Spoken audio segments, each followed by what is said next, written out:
Good morning, everybody.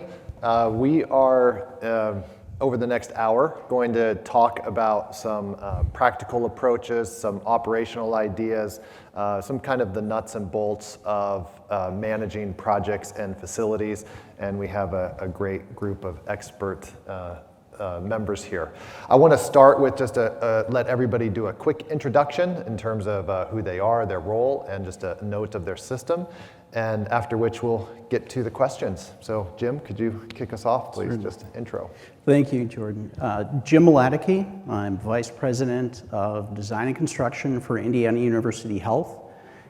IU Health is the largest provider in Indiana. We take care of about 2 million people of the 6 million that live there. We have 35,000 employees, 6,000 physicians, 16 hospitals, and about 400 other points of care throughout the state. Happy to be here. Thank you, Jim. Walter? Okay. Morning. So everybody get their second cup? It's kind of mandatory. Okay. I'm Walter Jones. I am the Senior Vice President of Campus Transformation at the Metro Health System. The important part about that is the most favorite title I've ever had in my career, and I thank my boss, the CEO, for inventing that and granting me that title. If you were here yesterday, you saw a little bit about the Metro Health System. It's in Cleveland, Ohio. It is the public hospital system for Cuyahoga County, although we serve 9 surrounding counties. Level 1 trauma center, burn unit, Ebola unit, actually. And as I showed yesterday, we are finishing and will open in October a new 700,000 plus square foot new hospital tower on our 52-acre campus, which is the first major step in completely transforming the 52 acres that we own in that corner of Cleveland. Thank you, Walter. And Mandy? Hi, I'm Mandy Hansen. I'm the Senior Director of Planning, Design, and Construction at Seattle Children's Hospital. We're an independent hospital, not part of a system. We have about 14,000 employees. We have today we have 407 inpatient beds. Excuse me. We have about 29 acres on our main hospital campus and then have several regional sites throughout the region. We serve the largest region of any children's hospital. We serve Washington, Idaho, Alaska, and Montana. So we have patients coming from all over the place. Well, thank you. We will talk about 4 topics today, and then we'll have time at the end for some questions related to those 4 topics or anything that's on your mind. Those 4 topics being people, design and construction automation, bulk procurement strategies, and lastly, community. And again, as I mentioned, you all have, you've got 40 hours a week, right? Or maybe you've got 60, but time is fixed.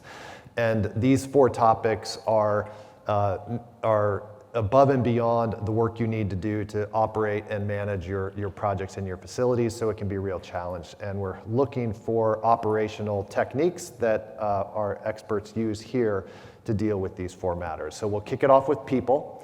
And by people, we really want to hit head on market dynamics around retention and hiring, and just talk about how that has been approached. So maybe I'll start, Walter, with you, and you could just kind of talk about how your department, so we're not talking about the medical staff here, but what are you doing to recruit? Okay. Well, so a couple of things are happening all at once, and that's because of the nature of where we are in our project.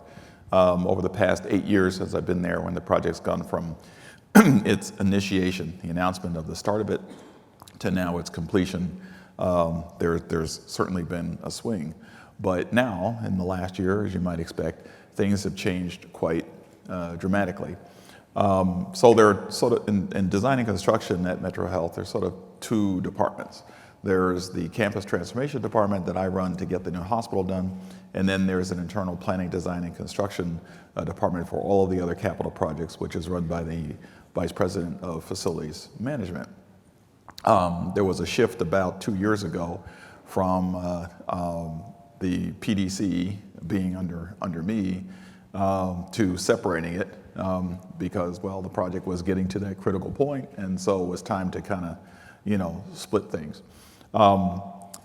But the condition prevails in terms of getting skilled, qualified, educated, known and experienced project managers to run those capital projects. Metro Health hasn't slowed down in terms of its other capital work just because it's building a nearly an $800 million hospital. It's got other things that it has to continue to do.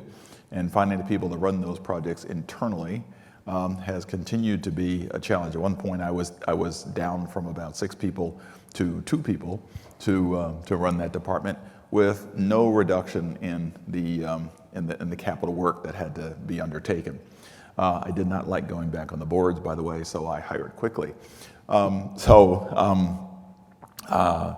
But finding those folks in Cleveland when there is so much competition for them in other areas. There are 2 other hospitals in Cleveland. We don't talk about them much, but they're in the same situation, and they can build bigger and more expensive. So sometimes they're maybe a bit more attractive.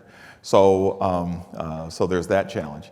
However, I would say on the non-construction side, however, things are taking a very different turn, and you might expect this when you're building large capital projects, and you've seen this too, that halo effect that everybody talks about, primarily in terms of the patients that come after the newest, brightest ornament on the tree is finally open. Well, we're getting that halo effect in terms of the recruitment of other hospital staff. I've already given multiple tours to potential candidates for chiefs and chairs and department heads to the new hospital that Human Resources has decided it's a good lure, okay, to attract talent on the clinical side and for our business case. I have not yet gotten the statistics of how successful that's been yet, who they actually hired and whether or not they said, yeah, it was the new hospital that made the difference for me. But hopefully by the end of the year, I'll know a little bit more about that. So it's a balance. We seem to be getting a good response on the clinical side, on the business side, if you will, but it's still very, very tough, at least in Cleveland, but I think it mimics other parts of the country as well, to get those skilled project managers to take care of the capital work that the organization needs to do. Thanks for that. And Mandy, how about can you share any thoughts on retention and what your thinking is there, please? Yeah, so we have, there's about 100 people on my team. We have an integrated IT project management team with my staff, and we have really good retention of our internal staff, but we are about 70% staffed with vendors. And so that's something that we're looking at and trying to understand whether that's the right balance. I don't think it is. I think we're too heavy on vendors at this point. But talent's really hard to come by in Seattle. The construction market there has not slowed down at all. It's sped up, and competition for experienced PMs is really tough.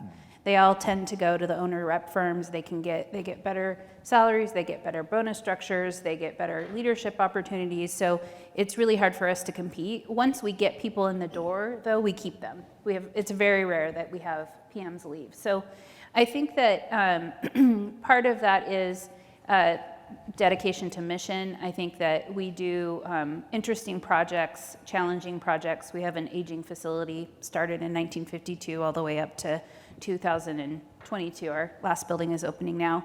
And so I think that brings a challenge that keeps people interested. The part that we really struggle with is thinking about career paths and how people can grow, because there's only one planning, design, and construction department. There's only so many managers, director, senior director roles. And so thinking about ways that we can have our staff be on more advanced projects or projects that put them more in front of executives so they can get that experience becomes really important as we think about retention. That's great. And Jim, just your thoughts on hiring and retention in your context? Yeah. I think what you had mentioned about mission really speaks a lot to who we end up as part of our team. So they really care about the patient and the caregiver that they're serving. And that's been the difference. So I can give you a direct example of that, and that is I lost someone about 3 months ago, maybe 4, to Eli Lilly. He was attracted to them. They had this very structured approach to project delivery. What he realized after 3 months is he missed what he was doing in providing that tool for our caregivers and that experience that the patient has. It's so much so that he said, "Can I come back?" And of course, I said, "Are you sure? It's only been 3 months." But because he was an outstanding project manager, and we brought him back. So that's the story there. What we do with looking at attracting people, one is we do look for those who care about the mission, but we're blessed in Indiana with Purdue University, and they have a fantastic program for construction. And so I would say the bulk of my PMs come from the university, and we're able to bring them on early and have them intern with us. I also do that with Ball University, which is the architecture school. And so between those two, we have a pretty good pipeline. I don't necessarily go outside of the state. And the other thing is you ask the people you work with. Those who are in, our team members are our best recruiters. So those are the things that we do as far as recruiting in general. I think the retention piece is, again, people really care about the mission, but what it comes down to, too, is flexibility in the workplace, especially after the pandemic. We stayed fully engaged. All our people were on site doing the construction work. But I would say there was also a transition where, over 9 months or so, we were not in the office. We had weekly, or I should say daily huddles, a half hour every morning, just to stay connected, and we learned a lot about each other, more so than probably we would otherwise. And I think that bonding really has helped and has carried through. So those are really the things that we've been doing. And just open question for anyone who wants to grab it, your thoughts on national recruiting versus regional, can open up that labor pool for certain skills, and that's new, I think, for health systems. So any thoughts on that? Just a national recruiting? Well, I guess to a certain extent, I'm a bit of the poster child for that or whatever. I was recruited to Cleveland from Texas. Okay, they told me the weather was great, and I bought into it. Well, it's cooler. Yeah, they hired me in October, and October in Cleveland is wonderful. Okay, if it stayed that way all year long, okay, it's wonderful. November, however, was a different story that first year. So for certain circumstances, and I think in that particular case, because of the nature and the size of the project, there wasn't. Except for maybe those other two hospitals, okay, the talent pool of people that were accustomed to doing large healthcare projects, that the scale was kind of small, so they needed to branch out. But we have a situation right now where in that planning design, that PDC department, they're looking for a new director, and again, the local labor pool is small. And so they've had to branch out and go beyond the local to see who they can find and recruit to bring into the position. It also kind of works the other way. There's a little bit of theft that goes on, in terms of retention, right? How you lose people. So I most recently lost 2 directors. I lost my director of real estate, and I just recently, and it's still very painful, lost my director of sustainability. My director of real estate, based on a national search, went to a large retail company. And, I had to, it was one of those situations where they describe where they're going, and you have to say, you got to do that. You got to take it or whatever. You got to go because you're not going to we don't have 200 sites or whatever that you're going to help, and I can't give you a car. So, congratulations. And my sustainability director, although she'll stay local, she's now going to work for the city as the chief of sustainability. I don't have that title and I don't have the title, so I can't give it to her. But her full title is Chief of Sustainability and Climate Justice. Whoa. And I said, well, I can't give you a cape either. Okay, so, so again, congratulations, terrific. I'm happy for the time that I had with you that we were working together, this kind of stuff, and you moved the needle for our organization. And I just have to say, if you do get good people, I've come to the revelation is that you really can't expect, kind of like within our context, our world in healthcare is really kind of small. And if you get really good people, they're going to be bright lights that other people are going to see, and they're going to get recruited. So enjoy the time that you have with them. Understand it may be tentative and fleeting, and wish them well, and then find the next person to bring up. That's great. Mandy, did you have some thoughts on national versus local? Yeah, so we have a few people on our team who've come from out of state. We are really focused on recruiting diverse staff. So we're willing to look nationally for staff, and we're willing to wait longer to fill positions. So we will, even if we want to transition to an internal position, we'll wait longer and use vendors longer to get that diverse staff on board. I think one of our challenges is Seattle, the cost of living is ridiculous. I think I read something the other day that we're approaching like New York rent, which is bananas to me. So that's one part that's hard about recruiting folks from other areas of the country. But we do have people that are interested in just living in the Northwest, and so I think we've got that draw. And then with our work from home program, we start to create some more flexibility for people. And I have a variety of roles on my team, not just construction project managers. And so recruiting for those other roles where they can be more remote starts to make sense. And the system has, I guess in everyone's case here, doesn't have any challenge hiring people across the country and having them stay local. That opens up a lot of flexibility. Well, thanks for that. That's, on the topic of people, which is obviously so essential. I mean, everything we do day in, day out comes down to people, and thank you all for that. So let's switch gears to construction automation and techniques in construction, acceleration, and approaches. So that can be anywhere from use of robotics on site. It can be use of advanced technologies like machine learning, as well as prefab. And we heard a bit about prefab from Gil yesterday, and that was great. And I just want to open up this topic around, what is the thinking? What are the strategies that are forming?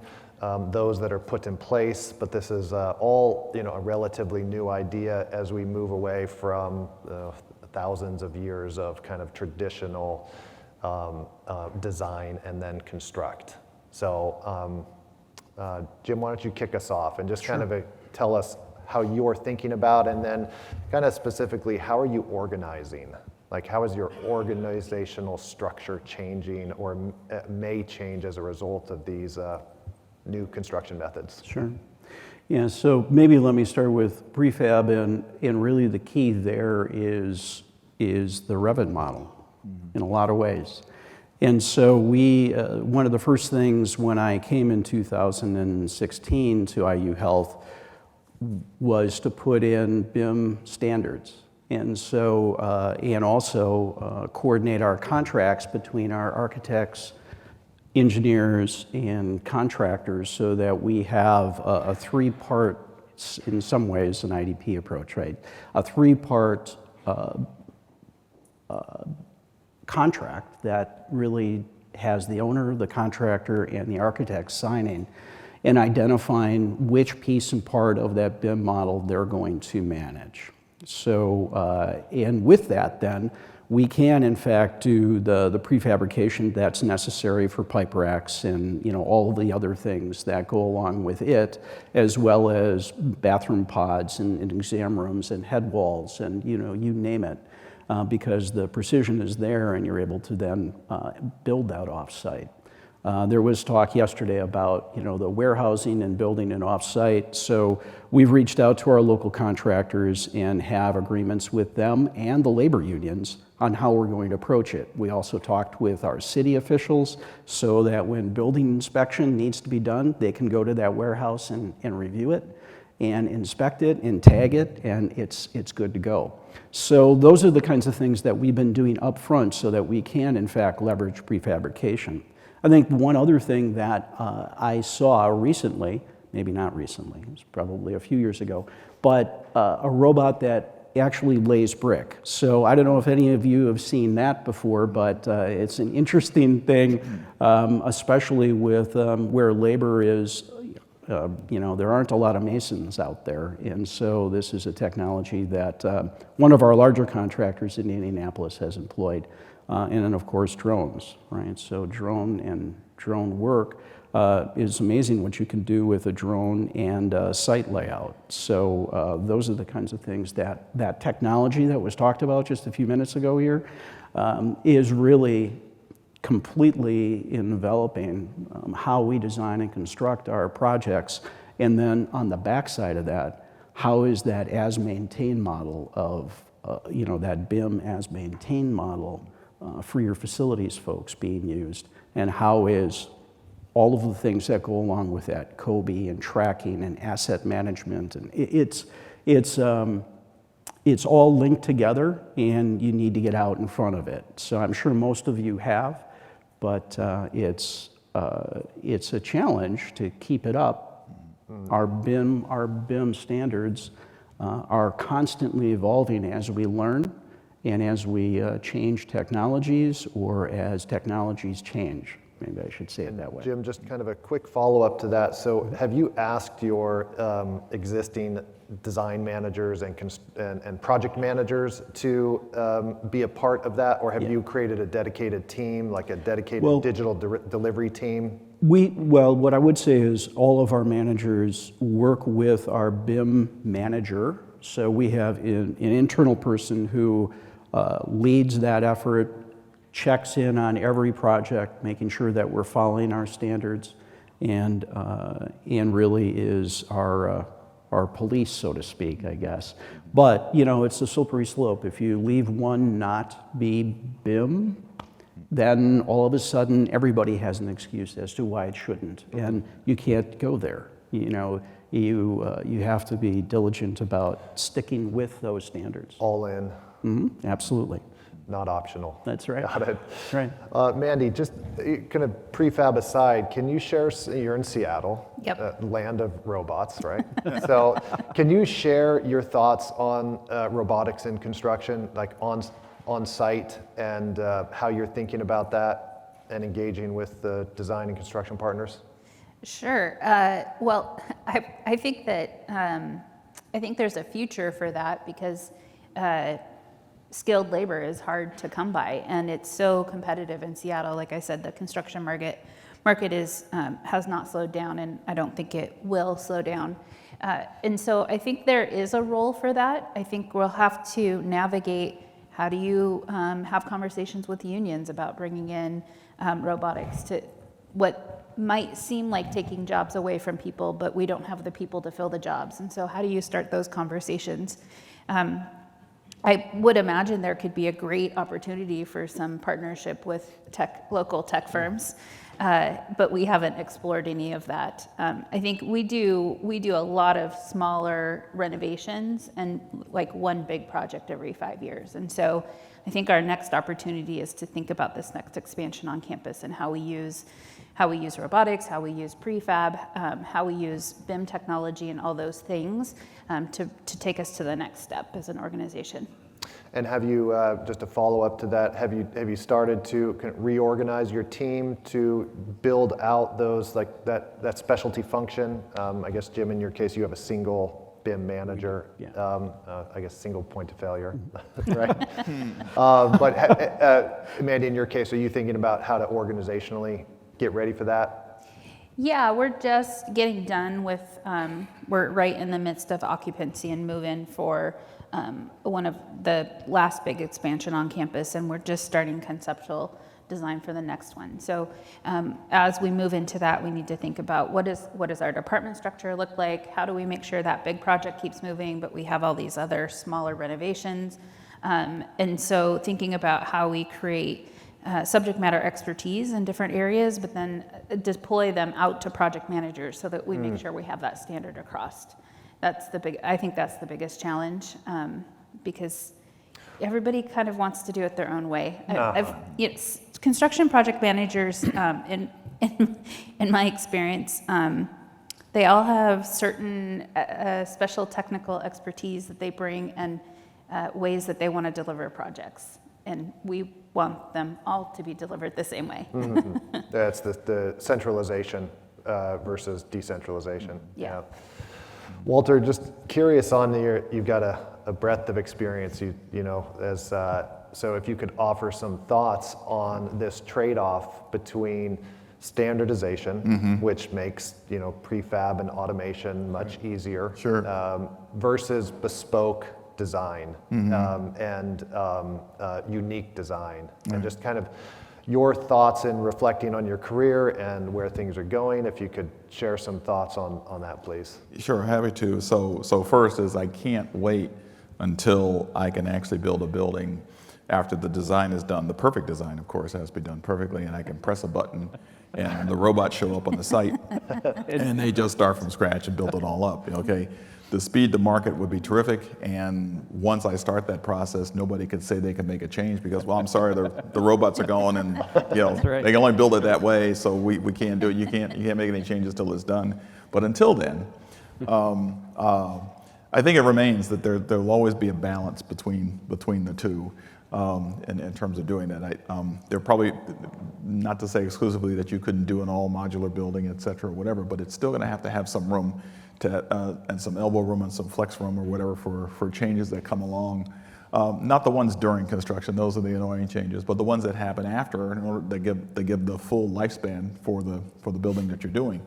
One of the approaches that we did on Metro Health to address that is that we employed what I call a process neutral approach to the design. I think I spoke to it at a former Healthspaces a few years back. And the idea is exactly that, is that can you design a structure of a hospital or healthcare facility in such a way that for all the changes that need to happen later in the life of the building, that it is not impactful to the need to change the basic structure of the building. So like a warehouse where you can put crates and all sorts of things or whatever in any configuration, but you don't have to change the basic box, okay?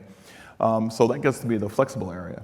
But part of that execution of that process neutral concept that we've employed in our new hospital is that well, for those areas that are actually repeatable, are standard, and are sort of fixed modules, so patient rooms being the prime example, okay?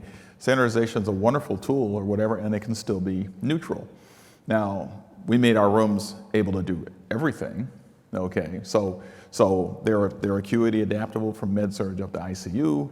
They have lifts in every room. Doesn't matter if it's a pediatric room or an adult room. They've got dialysis boxes in every room, so I don't have to move patients around if they don't want to, okay? So we put in all of that capability into the room, but the rooms are all the same. They're all the same hand, they're all the same size, they all are configured the same way or whatever, so it's boom, boom, boom, boom, boom. So that standardization gives flexibility as well. But on the other side, the nurse work areas are, construction-wise, are wide open spaces in the middle of the nursing core. And 1,600 square feet. So it's, I tell people it's 4 two-car garages of space that you have there, okay? And it's empty, okay?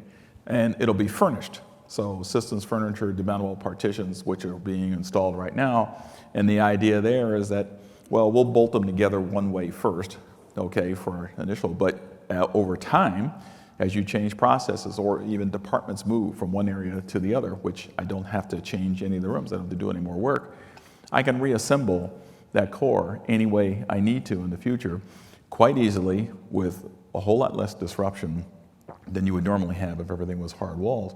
So it's a balance between the two, I think, in areas that are subject to a lot of change and flexibility over time, and those areas that are not likely subject to a lot of change over time, but have needs or whatever that may go up or down in terms of delivery of care or whatever other function there may be. Well, thanks for that. And maybe just an open question for whoever wants to grab it. This idea of on the topic of prefab, this idea of proprietary systems, we're not at a level where they're all open. Like, if my 12-year-old is, got hooked on Lego like every other kid, and he's locked into a proprietary system. So just kind of your thoughts on that kind of commitment, because I would imagine it's not just the impact for future construction work that you would do, but you need to upskill your maintenance staff on that particular proprietary system, and these can be 10-year, 20-year decisions. So just if anyone could share some thoughts and thinking on that dynamic, which again would be very new to your work. Well, what I would say is, where I see that mostly is in our IT area, where they've locked in on a certain type of system. And a lot of it, because of what you had just mentioned, people are trained in it, they can manage it, there's a assemblage of things that go along with it. I think they're actually moving away from that, though. And part of it is it doesn't stay competitive. And it isn't always the most progressive, right? So as we look at our systems, and that goes for building automation systems and anything you can imagine, we tend to like certain types of things. We would prefer to have a certain vendor because of these reasons. But typically in our design and construction, we will have open specifications that really are performance-based. And then once we get those initial numbers in, we then have discussions with our vendors as to which one we're going to pick and why. So, the top two get to come to the party and talk more about what they can offer. And that's the approach that we take. So we stay away from dead specking things, so to speak. Okay, thanks for that. It's, I would agree, IT is probably one of the areas where you see it the most, but it's also one of the most problematic because the technology, ages out every hour. And so the ability to hang on to that system in a proprietary way before it becomes obsolete and gets bought out by another company and is suddenly not able to be, reverse compatible to what you installed. So sooner or later, it all has to change out. So that's one of the issues. The other issue, and this is compared to the panel, maybe a little unique. So Metro Health, being a public hospital, has got all those wonderful types of very special procurement rules. Right. And so maintaining the same system over time in different constructs or whatever has to be very carefully done at the beginning when it's selected. Otherwise, it has to be competed and bid out for each individual project. So unless the initial buy of a particular system, object, et cetera, whatever, is done under some long-term master service agreement or something like that that says I can continue to buy from that over the next X number of years freely because we've already competed it, that means that the potential is that for each and every project, I've got to compete for the same system type, and because of how the bids are evaluated, I may end up with something different because I have to go through that process because those are the rules for public procurement. So that sometimes gets really, really, really problematic. But other than that, I would say some of the forces are very much the same. The familiarity with what's initially started, the ability to maintain it, they get to know the service guys that come in play, and until that system again is upgraded beyond the point of reverse compatibility or something like that that requires a wholesale change, there's sort of a stickiness to hanging on to the systems that are in place because they become familiar, and sometimes to the detriment of advancing the experience that you have in terms of operating your place efficiently or effectively because new and better systems have come along. Yeah. These are new challenges. So thank you for sharing those experiences. We'll go to topic 3 and just a few minutes on this because again, this is something we've just kind of started hearing in the recent months, past 6 months or so. Is and on it again is on the topic of new construction means and methods, and that is, should you create a centralized portfolio procurement capability that may come with that warehousing, inventory management, long-range purchases. It would, I would imagine, create again new dynamics in internal team structures and ways to engage with strategic sourcing.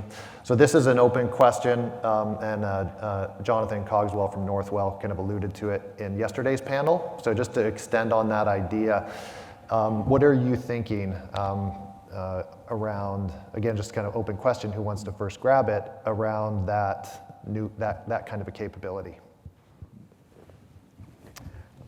So we have people who are part of design and construction. We have actually 3 dedicated people. One who is has a direct connection to supply chain. One that is in our department who does nothing but procurement of construction and professional services, and one who's focused on DEI, right? So diversity, equity, and inclusion. And those 3 people really are the ones that team up to look at how we can procure and make sure that we're not only getting the best price, but the best value. It includes a diverse group of vendors, and that we are advancing those kinds of things systematically. So in our system, the leaders in our system have their incentive bonuses tied directly to 4 things from my area. They have them tied to other things, but from my area, and that's, as you would imagine, on time, on budget, but diversity in how much we have. We've committed to 25% on a statewide basis, but on the large project, the one that we're doing downtown, you know, the consolidation of the 2 hospitals, we're at 30, plus a 17% diverse workforce on that project, as well as 5% women on that project.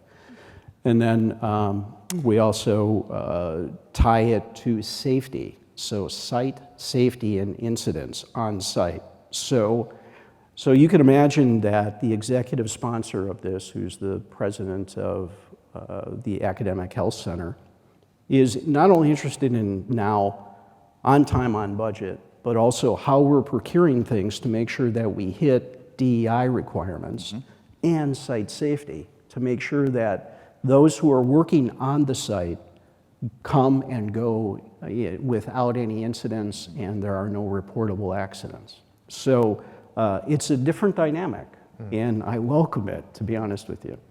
Thanks. And Mandy, your thoughts on, you know, how you might approach that, and just your thinking, you know, could you share, please? Yeah, I think we're in a stage of evolving our procurement methodologies.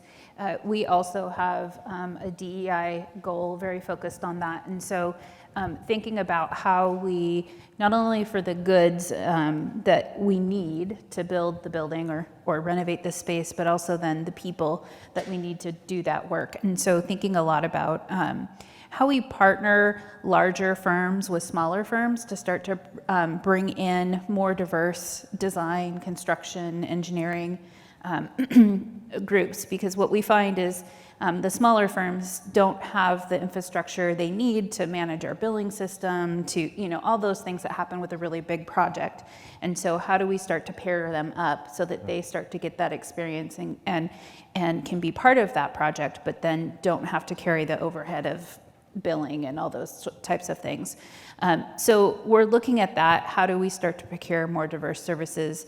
And then I think, because again, we do a lot of small renovations and then one big project, I don't know that we'll get to a point where we have our own warehouse and we're procuring our own construction materials and that sort of thing.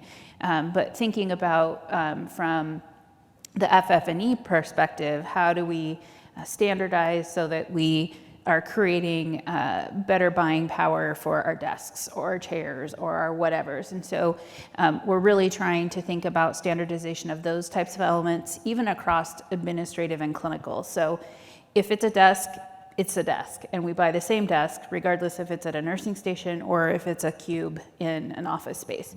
And so thinking about how we can get standards in order to increase our buying power has become really important for us. Oh, great, thank you. All right, let's switch gears to the last topic, which is community. And under community, we want to explore the topics of engaging with directly with the community, and we're eager to hear the techniques used on how that is done at each of your organizations. We want to explore, which you've touched on a little bit in terms of proactively aligning your supply chain partners to your needs. And then you have the internal stakeholders as well, which are sort of the internal form of the community. So when I think about your jobs, this is something, if you neglect to do it, it becomes really problematic, but actioning that above and beyond all your other responsibilities must be a real challenge. So Walter, maybe first with you, just kind of your philosophy that leads to how you organize around community engagement. So Metro Health, again, is a public hospital, so it can't avoid the scrutiny, if you will. And my last project at Parkland was the same way, public hospital. I seem to just trip into these types of projects or whatever, just I can't get enough of having too many eyes to be able to take a look at what I'm trying to do. And all of the other sort of requirements and interests that they have. It's understandable. Parkland was a $1.2 billion project. Metro Health is the building itself is $767 million. It is currently actually the largest capital project under construction in Northeast Ohio, okay, outside of a highway project, okay? So it captures a lot of attention right now in terms of, and everybody wants to know how they can play in the sandbox with us. And that's up and down the line. So the internal stakeholders, of course, are terribly interested in now getting out of their, on average, 70-year-old spaces or whatever into something that they think they're finally due. And it's like, well, maybe not so much, but we'll have that conversation. The going outside into the community, there is first off a very strong sense of the chance and the opportunity for lots of local participation so that those dollars, okay, can stay in the local economy, all right? None of this is denying any of this being, valuable and certainly legitimate. The dilemma comes when you've got to, when you're measured, if you will, and in some cases directed to say, well, you have to acquire, have your procurement, if you will, and your selection of anything from equipment, furniture, people, staff, consultants, et cetera, whatever, sort of towards that end, because those two don't always match up. Okay, we're a very large hospital project. Cleveland is not the hotbed of large local design firms, engineering firms, construction companies, whatever, to do projects of that scale. Okay, we have some, but they're a precious few, and of course they're the ones that get most of the work, at that scale. Much to everybody's chagrin. Okay, well, you pick them again. It's like, well, yeah, you only have 6 people in your firm. That's not going to work. Okay, so partner up. We encourage those things. We don't make it happen. We encourage what we'll accept. We tell them what the rules are going to be and what we'll allow, and we kind of let them come together. Beyond that, in design and construction, the organization itself, though, is very community focused, and I invite you to go to Metro Health's website and look up something called the Institute for Hope. And what you will see there is probably one of, if not right now, a unique department that we have here that directly addresses the social determinants of health. So food pharmacies, we have a high school in the hospital. We sponsor bus rapid transit routes with the local public transit agency. We're out in the community actually dealing with, we actually have a nonprofit called CCH that is working with local developers. We're building low-income housing on our property, and soon senior living housing across the street on our property. So all of those determinants in terms of health, food, education, transportation, and we're building a park as part of that 52 acres. So in terms of wellness functions and those sorts of things. So, but very, very, very direct outreach to community, and that is not because I'm building a new hospital. Okay, some of it's part of it, and some of it has grown out of the definition of campus transformation as it's evolved over the past 8 years. But it is a direct outreach to the community, and there's nobody else doing it like we're doing it right now. Oh, thanks for that. So, Mandy, take us to the Northwest. Sure. And if you could build on that, please. Sure. So I'll talk about community in two different ways. So first is in the city of Seattle, they have major institution ordinance. And so the size of our hospital qualifies for this major institution, which means that we have to have a major institution master plan that dictates our development. It dictates how we develop, what our development looks like, and it also it incorporates community benefit into that. So things like we have to provide local access to our campus, walking trails. We have to have a certain amount of green space. We have a 30% drive alone rate that we have to achieve, again, reducing the impact of our hospital on the community where we're at. So we're in a residential area, and so that's a big part of how we think about our master planning and our real estate. The other piece of it is that we have a standing advisory committee that's made up of citizens that live in neighborhoods near the hospital. So anytime we want to develop our next building, we have to engage with that group. And it is always a balance. There are certain people on that group that see us as the big bad hospital, and there's others that are supporters. And we have to carefully balance what we need and what the neighbors think we're allowed to have. And so that's a big part of our community engagement. And how do we create support for the development we need to do within the greater community so that that group will come to the table and have productive conversations with us. So I think that's part of what we do and how we deliver our bigger projects. The other piece I'll talk about is the internal community, and I would say that's 80% of my job, is trying to get alignment in the internal community. And that really spans from the planning aspect, so how much capital do we have, how are we going to spend that capital, what's most important, all the way down to getting agreement on design standards and implementing those.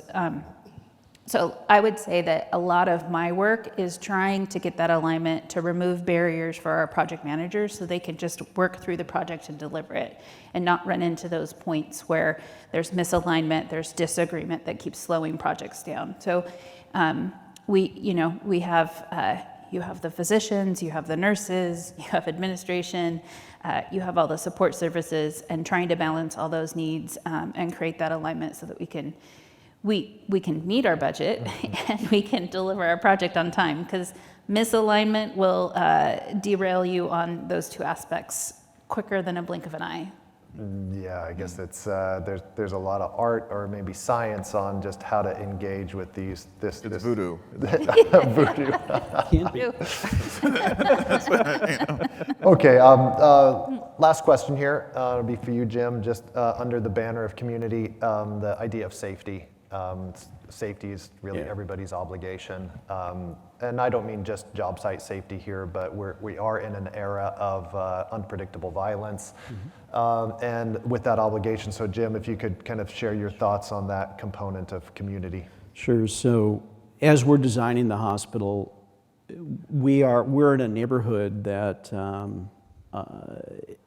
we're on the edge of many neighborhoods. The hospital itself is, we control over 100 acres, believe it or not, in downtown Indianapolis, or on the edge of downtown.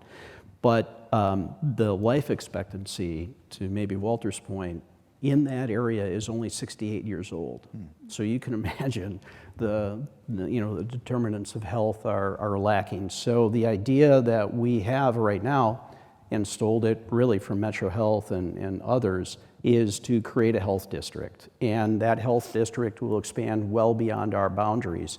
And our government affairs folks have been very good at community outreach, probably met with over 160 groups.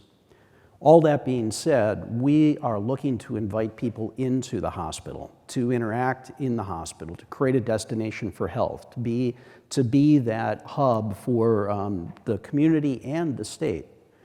As, again, the only academic health center in the state, we have that obligation to the state to provide for everybody in Indiana, and particularly in our neighborhood in Indianapolis. So how do you invite people in but yet keep them safe? You know, the whole active shooter thing and what's been happening over the last several months here particularly is scary. And you don't want to, I had a lot of discussions with our head of security. We do not want to have metal detectors at every entry. Oh, you you know. need to come talk to us then. I think we do, probably need to come back. But, you know, so we're looking at different technology on how you can, and it's really fascinating, to be honest with you, how you can track people. People don't even realize that they're being tracked, that you can understand if they have a weapon on them, and then you can get them in an area where you can de-escalate things versus having it at the front door and escalating it. So, you know, so there is this balance of we want to create a very active first floor that's porous, that allows people to come in, to be part, so that we invite the community, we are your neighbor, those kinds of things, but yet as you go up in the stack in the hospital, so it gets more and more secure. And where are those points of check-in, and how do we track people is becoming something that's extremely important, especially in today's world. So yeah, we need to come and visit your project and understand that in a better way. So. Well, thank you for sharing all this aggregated experience. It's from across the nation. Just want to open it up now to see if there's any questions or a comment anyone wants to add into the conversation. Please. I'm roaming around, so just raise your hand. There we go. There you go. Oh, somebody's had their second cup. We'll keep Nicole running. Hi, guys. I don't want to take us on a tangent or down a rabbit hole, but thinking about the staff in your organizations that do the planning, design, and construction work, obviously when you have a big project, you either staff up or you have vendors, but are you aware or do you follow any sort of metrics around how many members of staff you need depending on the amount of work you're doing? I've seen. We do not. So to answer that question directly, but I have some colleagues who have attempted in the past to try and balance that out, and mainly they do that because, you know, on an annual basis, when operating budgets are set and they start to make requests for additional people or so, it has to be defended somehow. So there's a crafting of some metrics to say, well, I need, you know, X number of people because of Y amount of work.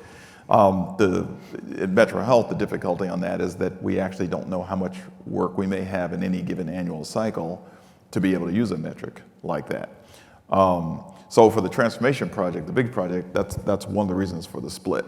So I do not have an internal team of folks managing that project. I actually went a more traditional route and hired an owner's rep firm who are acting as, if you will, my outsource or staff augmented program management team for that project. That way, depending on how the project was going to go, okay, because you got to remember, right, the project started 4 years ago, it was like this, and contrary to Mitch's experience that you heard of the first where he was able to shrink the building, okay, you know, after the programming's done, it starts to take on, you know, some other scale. But so I had a team I could very quickly ramp up or down because they were hired out.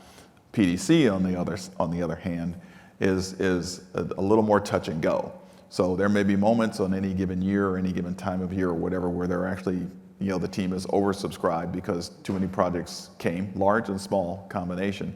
and other times where, let's just say they're a little more relaxed in their workload. So and that's the best that we've been able to do. I think for us, we have been collecting the data to be able to predictively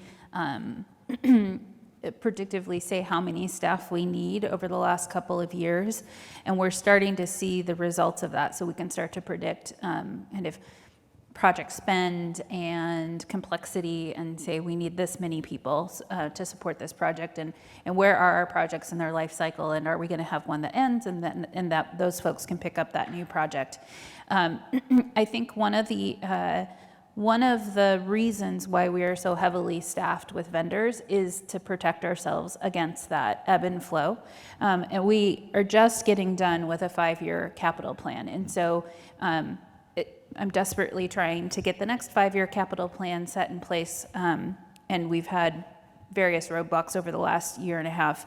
But as soon as we have that, then I think we'll have the data we need to then say, here's what we need over the next 5 years, and really use numbers to justify taking that turn from 70% vendor staff to 70% internal staff. Great. I think, Nicole, we've got a question in the front here.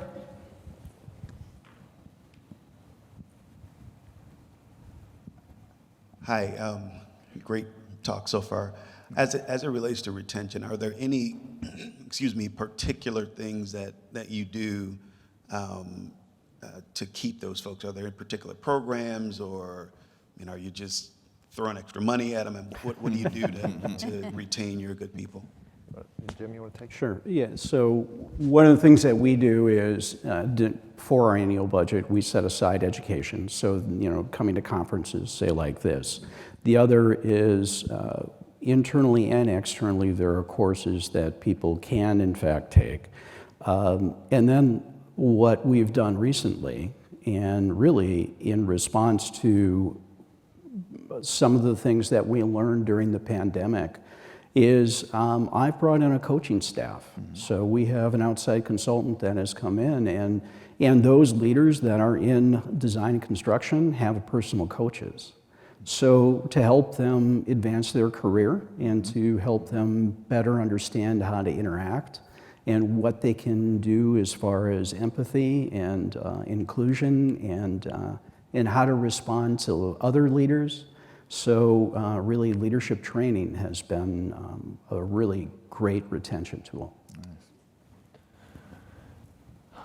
Thanks. Any other questions here? Anybody? Looks like we got one. Thank you.